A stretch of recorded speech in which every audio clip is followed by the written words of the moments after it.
Good evening, and thanks for joining us on today's edition of Let's Discuss. My name is Oluchi Amuda, and very with me on the show, as usual, is Adibare Ejimagde is my name. You're welcome on the program. We shall be deliberating on health-related issues today. Yes, health-related issues.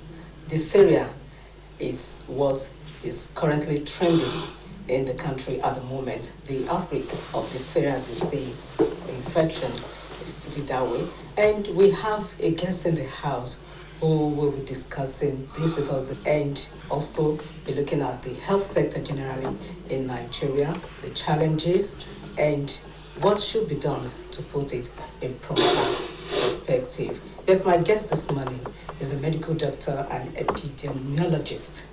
He is also the head of department, Community Medicine, Junior Osun Teaching Hospital, Oshobo.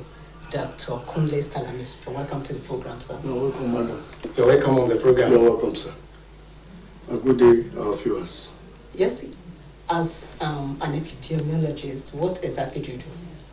Yes, epidemiologists respond to outbreaks, infections. Actually, there are so many subspecialties of medicine. In clinical medicine, we have the basic medical sciences, we have the clinical sciences. In one of the clinical sciences is community medicine. And in public health or community medicine, there's a subspecialties called epidemiology. Even within epidemiologists, there are clinical epidemiologists, there's a field epidemiology. I am a field epidemiologist. I was trained by Africa Field Epidemiological Network and the Nigeria Center for Disease Control in Abuja, in collaboration with American CDC. So that's where I trained as a field epidemiologist in collaboration again with the University of Ibadan. Thank you. Okay, what is diphtheria disease? Well, diphtheria disease is actually a communicable disease which is preventable, which it is treatable, and at the same time it is curable. So it is a diphtheria. It is a disease that is caused by an organism, a bacterial organism called Corynebacteria diphtheriae. It is a gram-positive organism, and that is exactly what responsible for diphtheria. I say it is preventable because there's a vaccine for it. Okay, so the name sounds strange because it's not the usual. Okay, when COVID-19 also came, we started learning about what it is, the prevention, and how to get about it. So, has diphtheria really been around for long, or is it just one of the new outbreaks, infections? In addition to that, has it gone into an extinction? We've never heard of it until recently. No. There are diphtheria there are some diseases that are referred to emerging diseases. There are some that are referred to re-emerging diseases. Emerging diseases are diseases that you have never seen before, and they are there now. But re-emerging disease, they are diseases that have been taken care of before, that maybe because of improvement in health, we never heard of them before. So diphtheria is more a re-emerging disease. It is not a disease that, though there are so many health workers who, during their training, have never seen a case of diphtheria, but it is not that they've not heard of it. We have had it in the past, but because of improvement in health, most especially immunization, pentavalent immunization that has been given that has been into our national program, it has been, do I use the word, not completely eradicated, but at least to a certain extent it has been reduced to the barest minimum. So we don't hear of it. It's not a common disease, but we know it. So what could have triggered its re-emergence? Yes. What could have, when there's a collapse in immunization, is in vaccination, it could have actually lead to re-emergence of some of these diseases. If there's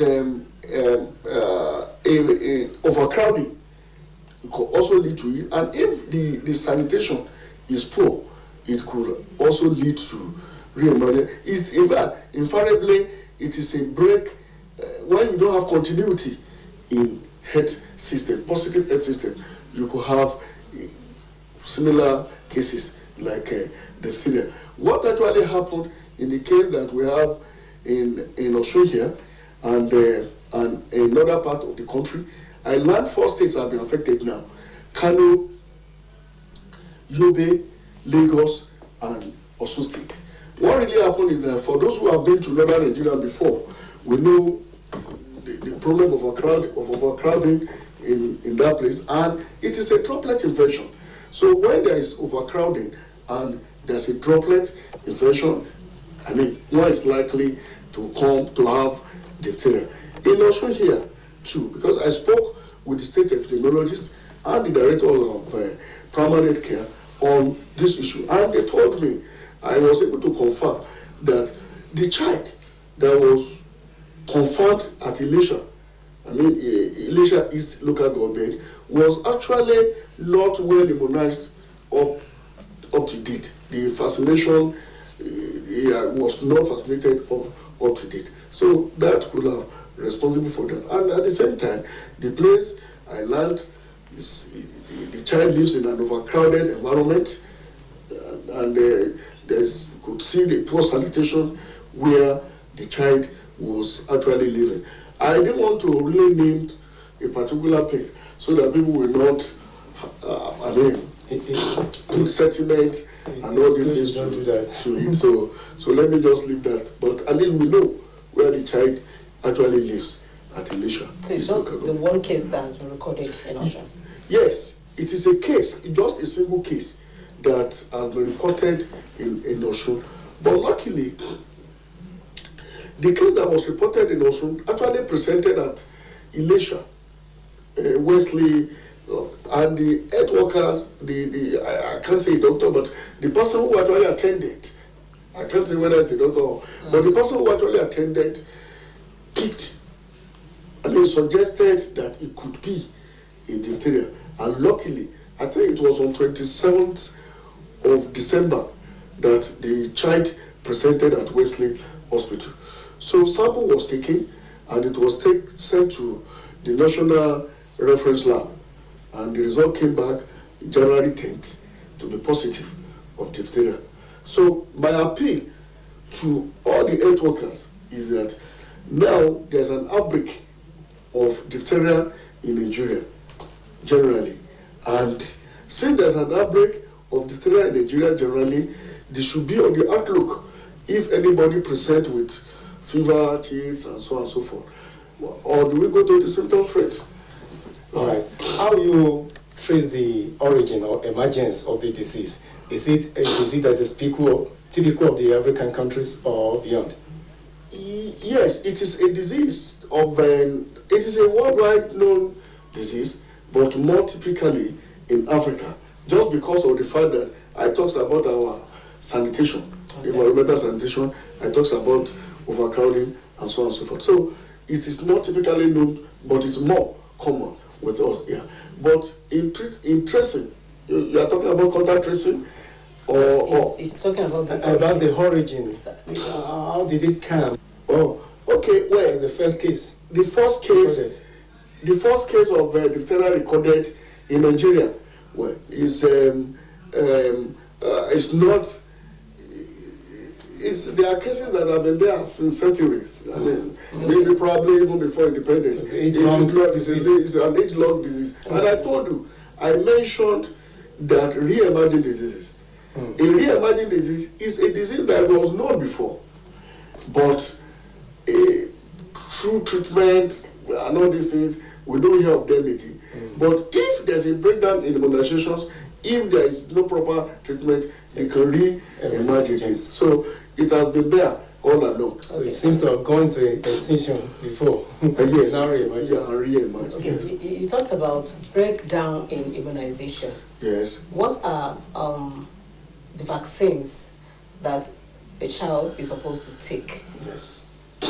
Well, at birth, the immunizations of a child actually start from birth. Okay. They are expected to take what we call BCG, immunization. Those ones are to prevent for tuberculosis and so on and so forth.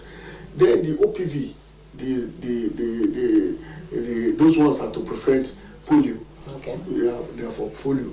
Then we have pentavalent. The pentavalent is actually a mixture of 5 vaccine together in one. Penta means 5. Okay. So one of it is diphtheria. Then we have that of the tetanus in it. We have that of a whooping cough in it. Then Haemophilus influenza and so on and so forth. So basically, those are the 5 that we have in the pentavalent vaccine. Then now of recent, HBV has also been introduced. Okay. The one to prevent hepatitis. Okay. You understand? Has also been introduced too. So at what age, to what age is a child expected to take the vaccines? Well, I will not want to say particularly a particular age. Okay. Why am I saying that? Because if a child misses some of this vaccine at those recommended age, there is still an opportunity for them to take it. Why I'm asking this is because when it comes to immunization, the mother has a lot to do. Yeah. A child can mix and take later. But Yeah. in an ideal situation, Yes. when you give birth to a child, at what stage to what stage are you expected to? Because on the card, there will always be, come back in the next 2 months. Yes, so we're not there at this situation. Definitely you are correct. At age 0, Okay. age 0 means at birth, you take BCG. At 6 weeks, you take pentavalent. At 6 years, you take pentavalent vaccine. Okay. Then you take pentavalent vaccine 6 weeks, 10 weeks, 14 weeks. Now, you take hepatitis 2 at 10 weeks and 14 weeks. So, but the last one is the last one that they normally give is vitamin A. Vitamin A is also given at that stage too. So, but as far as the immunization and vaccination is concerned, all those periodic time is there. Then there is one for the measles vaccine too, the prevention for yellow fever vaccine and so on and so forth. They are all there. So when you meet the health workers, they will tell you the appropriate time to come back and the appropriate dose to take. Why am I saying so? Is that for those who missed it, we might, for a reason best known to a doctor after evaluation, might want to say, okay, take so vaccine, take so vaccine. In addition, even a booster dose might also be recommended at a particular stage of vaccination. Okay. Yeah. How available are the vaccines at our health institutions, and who are vulnerable to the disease? Well, everybody is vulnerable when you are talking about, but vulnerability depends on the disease in which you are talking about, a particular disease. Let's take, for example, now TB. Everybody is vulnerable to TB, but we know that those with poor people of extreme age group, I mean the elderly and the child, those ones are more vulnerable than the other. So we cannot say that a particular age group is vulnerable or one, but one is more vulnerable because it's the extreme ages, they are more vulnerable than those with the real adult age group. Okay, so when we look at the Nigerian health sector now, we have the issue of the COVID-19 that is coming out with different variants. Yes. Lassa fever. Yes. These diseases, you know the symptoms. You know. Lassa fever, for instance, infected through the rats, right? Yeah. Now, how contagious is this diphtheria disease, and how can it be infected? Yes, the Lassa fever, it is an hemorrhagic disease. I mean, when we say hemorrhagic disease, we are talking about disease that come with hemorrhage, bleeding, blood. It is not rat per se. Okay. There's a particular brand, this Mastomia netilensis. That is the rat, the particular rat. We call it, is it mama rat? Yes, call it mama rat. So that is that particular brand of rat that actually leads to Lassa fever. But it's not the rat per se. It is the excreta and the feces, the flea and the urine of the rat that is problematic.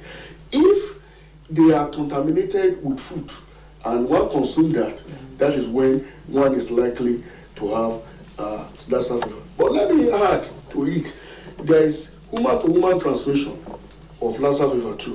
Okay. If one is infected and one touches the blood of the person, or there is a exchange of blood of contact without precaution of the blood with somebody who is having Lassa fever already, that particular person too might come down with Lassa. Even the butchers, I mean, some of these hunters and the butchers and so on and so forth, that touches the blood of this rat can come down with Lassa fever too. But what is the problem? If you drive on our highway, you will see some of these women preserving cassava flour on the road. Some of this rat comes there to feed on those cassava flour or as a means of preservation, and they get contaminated. The same cassava flour that is contaminated by that rat will be brought from one village to any of the cities to sell. If one is unlucky to eat that kind of food, one might come down with Lassa fever. So it is about environmental sanitation. It is about preservation of our food.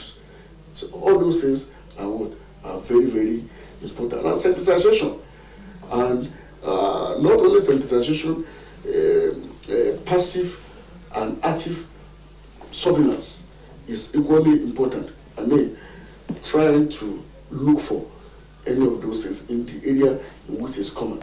We are unfortunate. We lost a doctor in Nasarawa not quite long.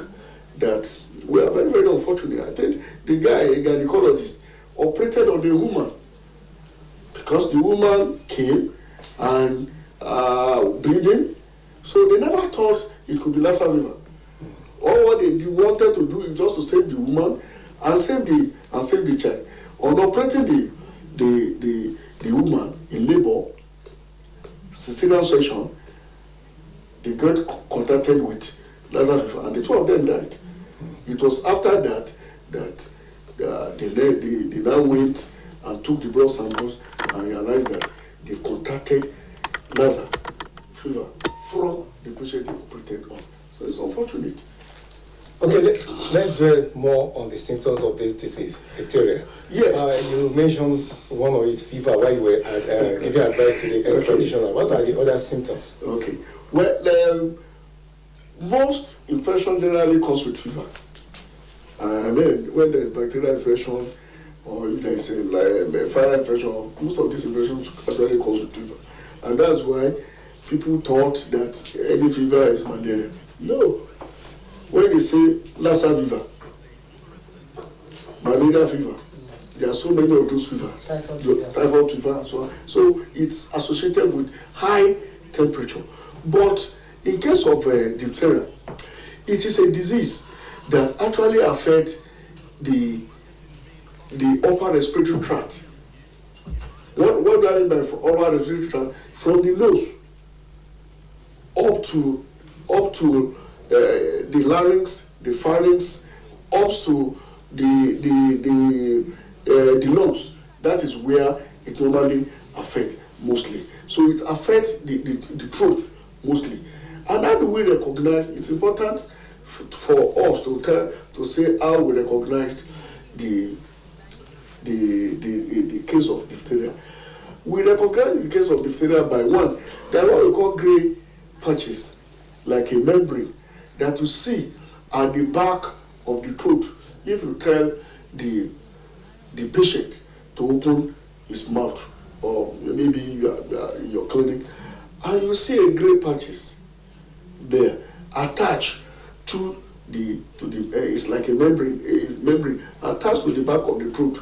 You want to suspect that it is a case of diphtheria. You cannot confirm until there's a laboratory confirmation, but at least you be on the lookout that is likely and take a swab.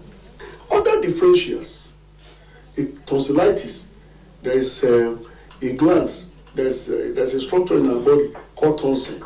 Inflammation of the tonsil is called tonsillitis. It's also differentials of diphtheria. Then pharynx, pharyngitis, if there's inflammation of the pharynx or there's inflammation of the larynx. So pharyngitis, laryngitis, tonsillitis, all those diseases I've mentioned can be a differential diagnosis of diphtheria. Having said that, what are the other symptoms of diphtheria? I said fever, then difficulties in breathing. There's going to be difficulties in breathing. Then there's going to be swelling of the neck because the lymph nodes around the neck will be infected. So, and if all those lymph nodes are infected, it's going to be swollen. Then I mentioned difficulty. Then there's what we call hoarseness of breathing. So, in fact, you yourself, you'll be hearing your breathing yourself. So, if it depends on the part of the body it is affected, because when we are talking about diphtheria itself, we have about 5 different types. Variants of diphtheria. It's not variant. Okay. Is named based on the area affected. Okay. We have the cornea, the diphtheria. Those ones that affect, if it affects the skin, it leads to soreness. Oh. You understand? Or lesion, sore or lesion of the skin. Okay. So that's also another types of it. Then if you check or if you look into if it affects the larynx, diphtheria, pharynx, diphtheria. So depending on the structure, it was given some of those names. So the respiratory system is mostly affected and mostly compromised. Then complications like it affects the heart and it affects the kidney. It also affects the heart and affects the kidney. And let me say, by way of a microbiologist, that it is a gram-positive organism. I mean, if you take the samples to the lab and you do strains, microscopic screening and MCA, you will see that it is a gram-positive organism. So, as I was saying, it is a disease that affects mostly the upper respiratory tract, the neck, from the nose. So, in fact, that could be nose bleeding, that could be sore throat.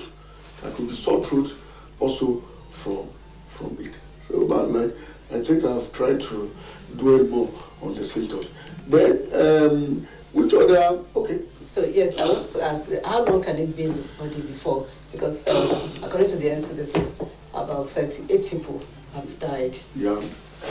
How long can it stay in the body before it leads to death? Okay, well, you are talking about the incubation period. Yes. Well, before one could know, but from the times that one is infected to the period in which one is known, it's about 2 to 10 days. Okay. That before one could say that's the incubation period.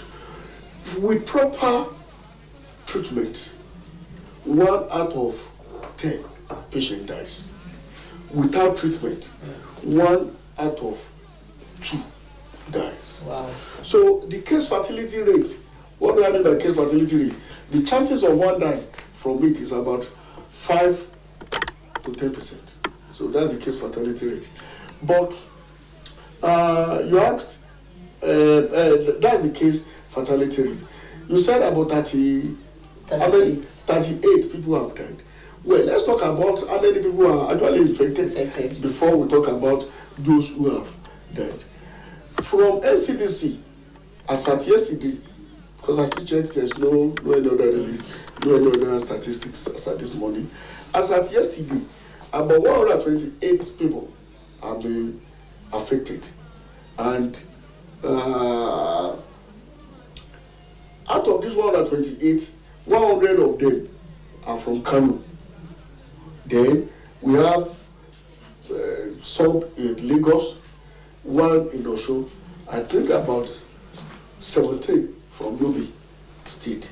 But those who have died, we are lucky that the only case in Osho State here survived, but about 33 or so have died in Kano.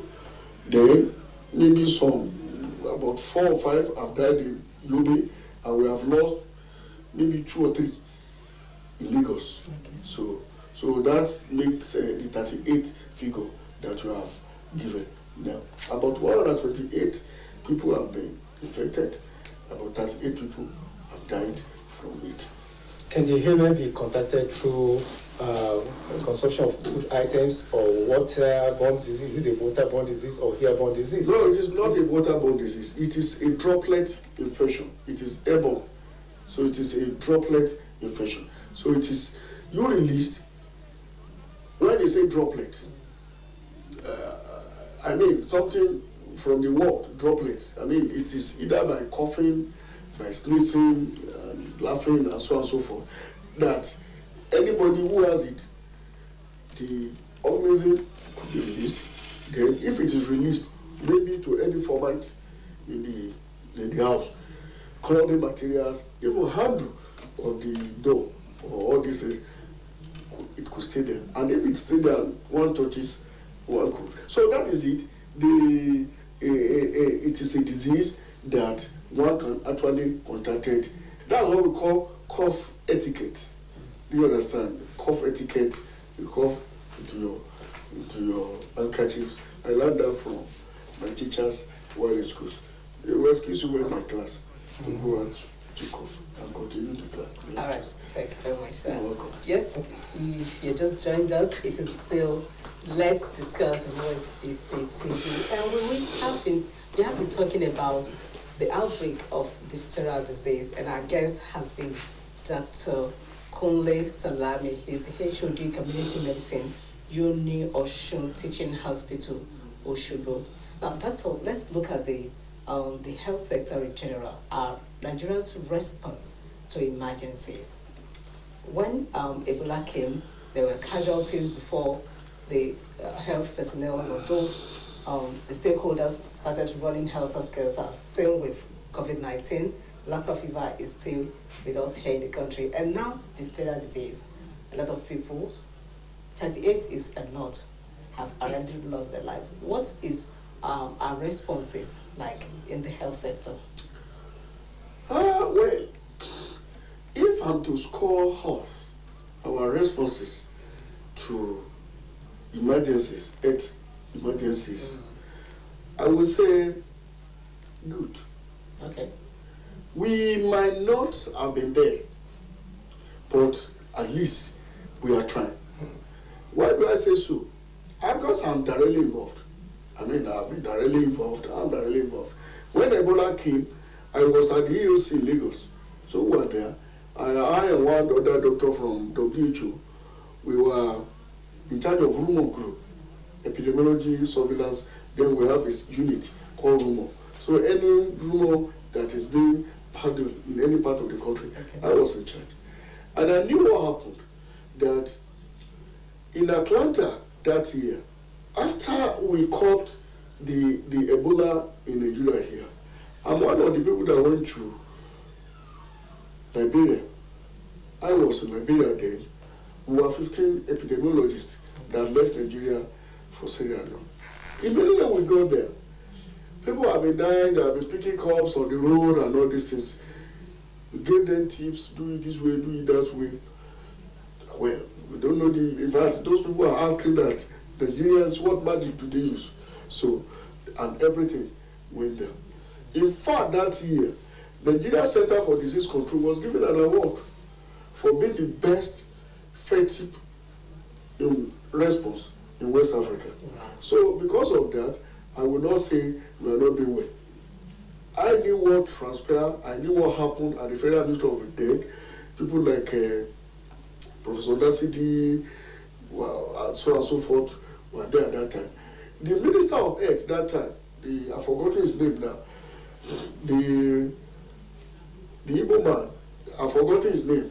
He was an Igbo man. Osage Hamiri. It's still this minister. No, not Osage. Osage is from Edo. This one, he was the Minister of Health during Ebola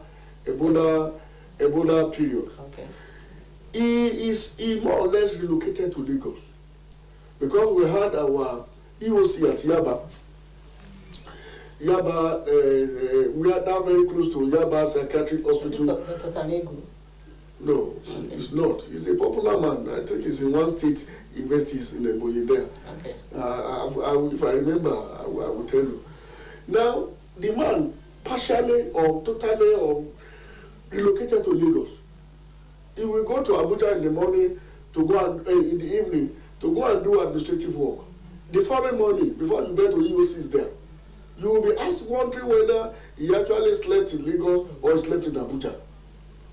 The response was perfect, and I'm happy to be part of the success story.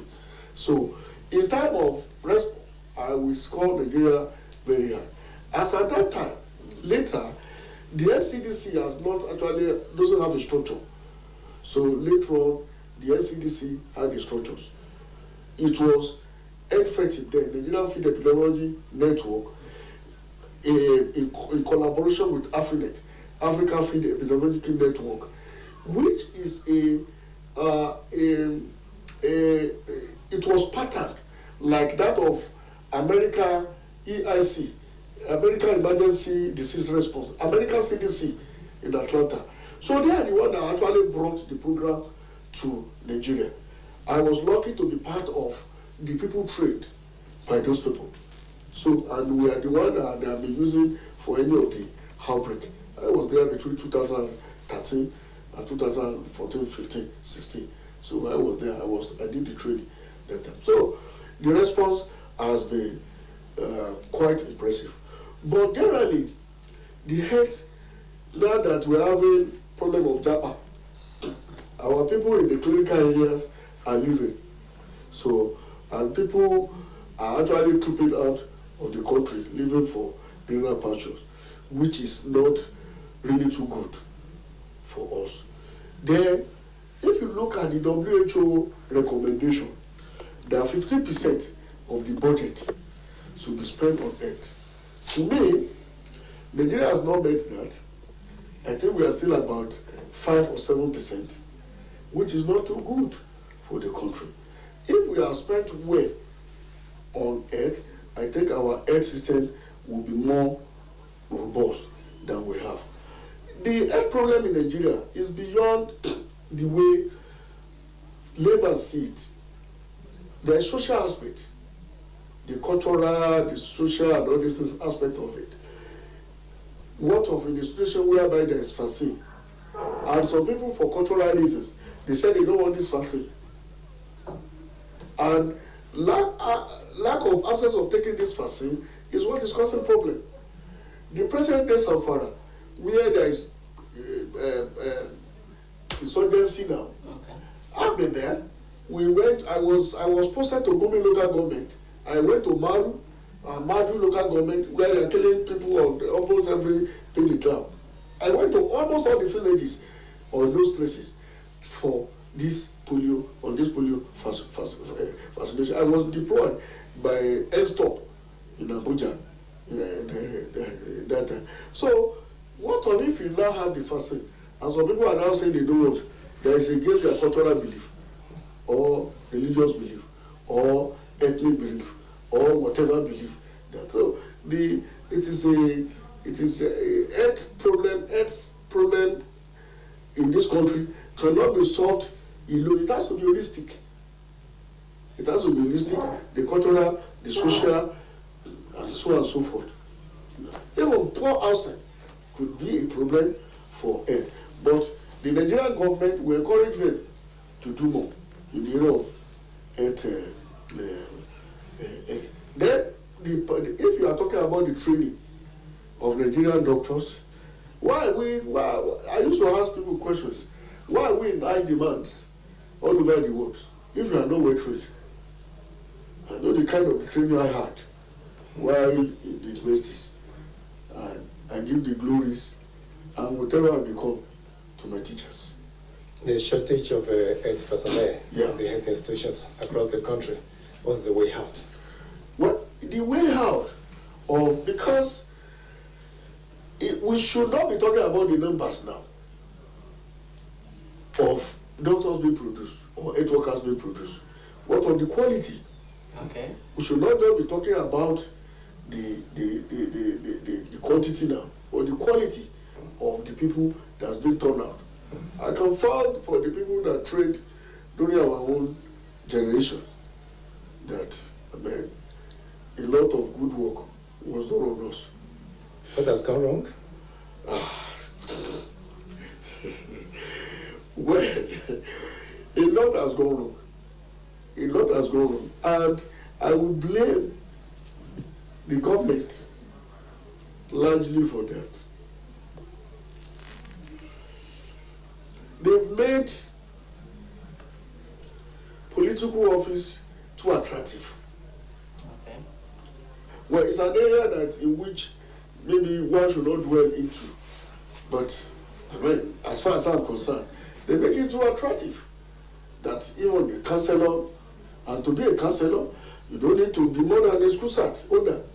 So if somebody can finally go to secondary school, and those school sats, they are not saying school sat will do great, so just say good school sat attempt.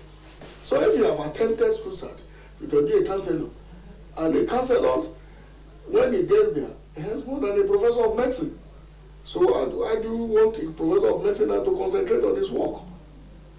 Somebody that in those days, our uncles and brothers who will come home and start scolding you about your book. I mean, they are the ones who scold us, who tell us to carry around, go and do this. And somebody who has not done any, who has not really developed mentally, and is doing. So I don't know. So you're talking about motivation. Yes, yes, you are very correct. The motivation should be there. The package should be there. The working environment should be improved upon. How can you say somebody is a consultant and you get there, he doesn't have an office? And a consultant doesn't have an office. How will he do his research?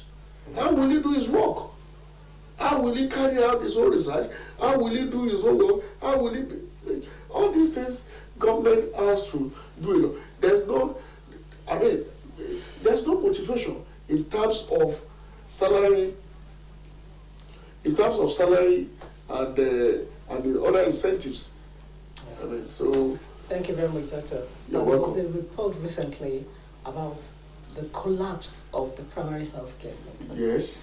And the report indicated that it's putting a lot of weight Yeah. on the secondary health care. What's your take on that? Yes. The primary health care center, the primary health centers, Obasanjo government tried to resuscitate it. Okay. And I think, you see, those are the problems that we talk of. Continuity, lack of continuity. I think Obasanjo government that time was trying to resuscitate the primary and make it vibrant. And they said there's going to be one primary care center in each local government in this country, making 774 of it that time. And in each, he said what we call a medical officer of health will be in charge. And the medical officer of health is somebody who has MBBS with MPH. So whatever is happening in that local government, they will be reporting to him. He left, shortly he left. I don't know what happened to that program again. So if we don't have a vibrant primary care, honestly, there will be a problem. I was in Liberia when there was a Ebola outbreak. I went to all their villages and I saw the primary health care center they have, despite the fact they said they are poorer than us. Very vibrant, better than what we have here. If you go to the teaching hospital now, even the case that is supposed to have been taken care of at secondary level is being brought to a teaching hospital. Well, a neurosurgeon, a professor of a pulmonologist treating malaria for what? Ask a neurologist. A neurologist supposed to be doing something better.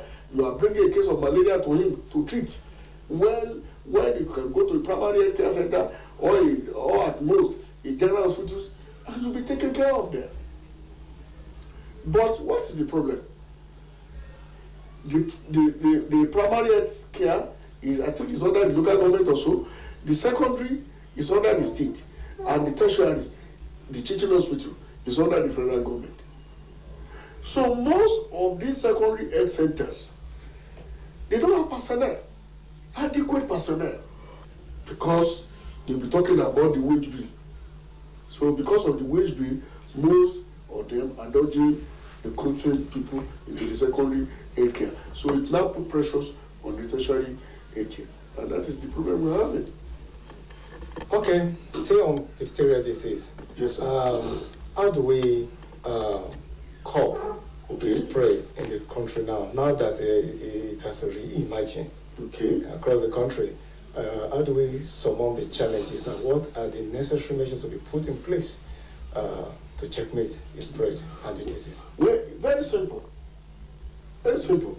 What do we do to checkmate diphtheria that's rampaging the country? Let me start with what happened in Osun. A retroactive case search and active case search was actually done. They've actually gone contact tracing. Okay. They listed all the people that child might have had contact with, and they follow up with the maximum incubation period of that disease. Twice, because the maximum incubation period of that disease, to see whether those people who had contact with her will come down with the disease. But luckily, I think maybe nobody had come down. Then, the retroactive, they are going to the past, all the people she had contact with. Then active case search, they listed and they are following up people.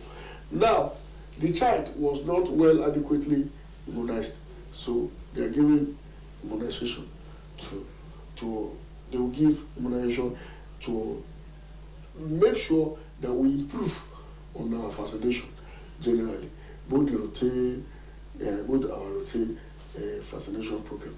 Then I talked about, I said it's a droplet infection. So because I said it's a droplet infection, we have to improve on our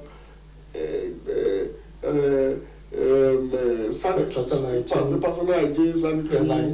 Yes, very, very important. In a place like Kano, where the disease actually broke out, if you have been there, the housing code or the way the houses were being built in those places, you will see that ventilation. I mean, I'm not saying the whole Kano anyway, because but I'm talking of where people like me, where the less privileged people stay. There are places in which some of those houses does not even have window. They don't. If you have entered, you enter through the main door. You enter through the main door, then is this kule part of the house, so that you know the age long and you know the cultural. We had it here before too. The Yoruba people call it Ile Mayashano. Okay. Yes. And why are they doing that? They are doing that to protect our women. You know, Okay. So yes, so that's the cultural way of building the house there, to prevent adultery among the women, to prevent fornications among the young ones. So basically, those are the major reasons why those building patterns were still there. Among the less privileged, I'm not talking about the well-educated people there. And that is what is actually led to the problem, or part of what is actually causing the problem. Because a droplet, if you cough into an open place, the place is well ventilated. It's loud, on loud and all this, it's not going to cause problem for anybody. But in a situation wherever you cough, and there's no ventilation. You are coughing directly to another person's mouth. Another person is likely to get it. So improve on hygiene, improve on immunization schedule, our routine immunization schedule, then the campaign, and so on and so forth. Then engage the stakeholders. If it is the religious leaders that are important, there are some people we listen to. Talks to them. If it is the traditional rulers or the people they are going to listen to, so engage the stakeholders so that people will take this vaccine. I knew in Kano or some part of northern Nigeria before when polio first came. Part of the problem some people had was that they were saying that it was to reduce their population, is to cause infertility amongst them, so that they will become infertile and they will not be able to reproduce again. I knew some health workers were actually attacked. Some health workers were actually attacked in some states in this country before. Not only attacked, they were killed. Wow. Just because they went there to give them vaccine. So there's need for sensitization. Yes, there's need for sensitization. There's need for community engagement. There's need for to engage all the opinion leaders. Opinion leaders generally, Oba, Emir, Alagwa, the Bales, the religious leaders, Imam, the pastors, and so on and so forth. Let the Oba comes out, let the Emir comes out. Take that vaccine in their presence. Let him give it to his own children or to his own grandchildren in their presence, so that the leadership by example, they will be able to follow. Thank you very much, Doctor. Let me quickly ask this. You talked about some health workers that had they were exposed to a lot of hazards in the course of doing their job. Now, let's look at the risk involved with the job of a health worker. What are the risks, what are the hazards of the job? Because most of the time, you have a doctor that died because of treating an Ebola patient then and all that. Yeah. So let's talk about the risk. Yes. If you want to break down the risk of health workers, it actually depends.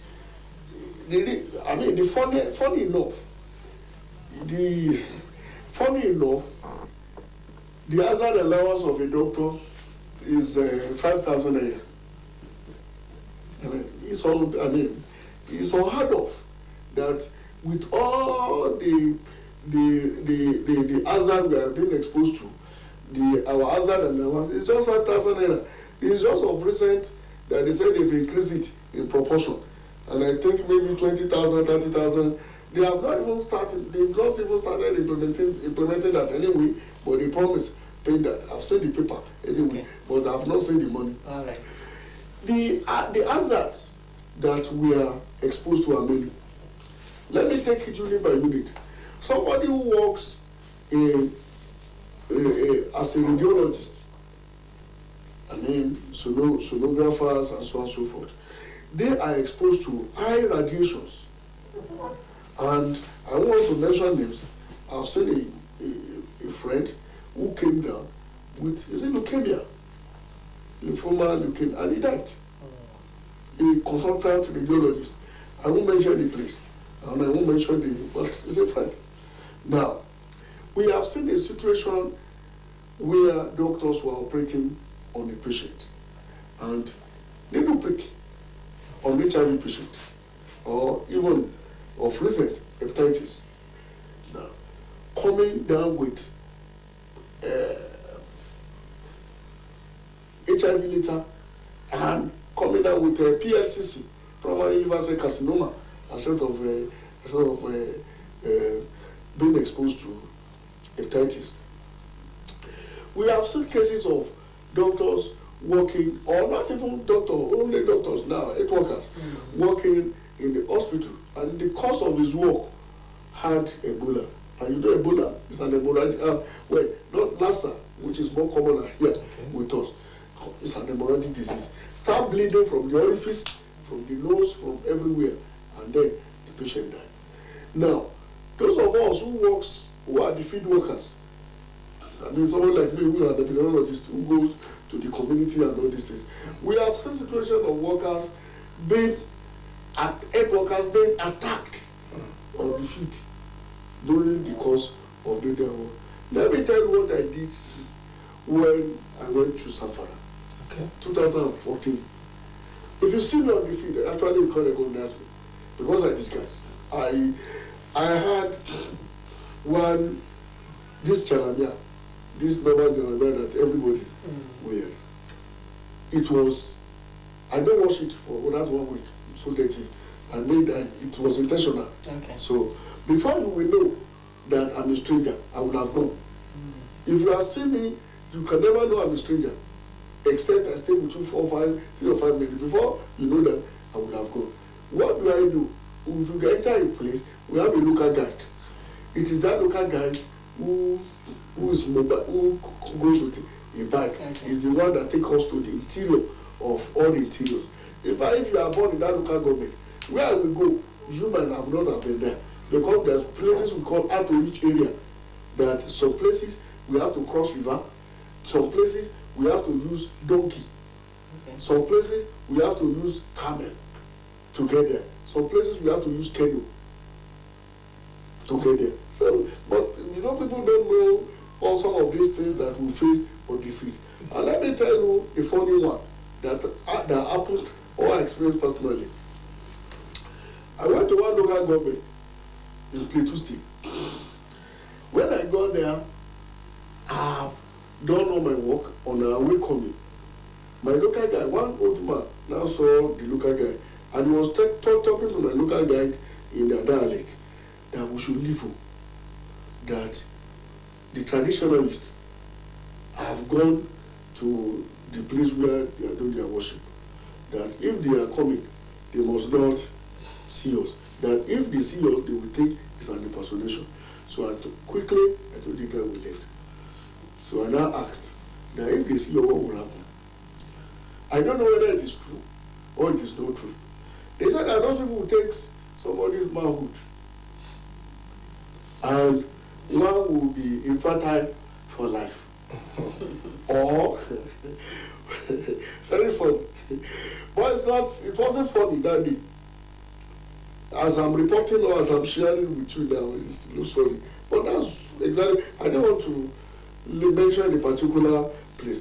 So when I got there, they now said that to appease them, I have to buy, seven goats? Okay. Then 7 gallons of palm oil, and so on and so forth. Right. But luckily, we did not. If I mentioned the local government, one of the former chief of defense staff was the Oba of that local government. Let me just. All right. Dr. Stanley, okay. Because of our time, your final address to the people at home on diphtheria. Exactly. Does the state of individual's body immunity has any link with the infection? Yes, in addition to that, as a parting shot, so we also wanted to advise the mothers, because when it comes to immunizations, women are 100% involved. Okay. Advise them. Yes, diphtheria in Yoruba is called bofu bofu. Bofu bofu. And that is why I told you that it is not a disease that we don't know before. It is known. So it's bofu bofu. Let me appeal to our mother to please not to take immunization with levity, to take it very serious. And it is not only the mothers that I'm going to appeal to now. Let me appeal to the father too. Because if the mother is ready to take the child for immunization, the father has to provide the transport fare for the mother to go. So the father too. So please be a supporting father. Not only when the child is successful that you want to come out and start showing us that you are the father.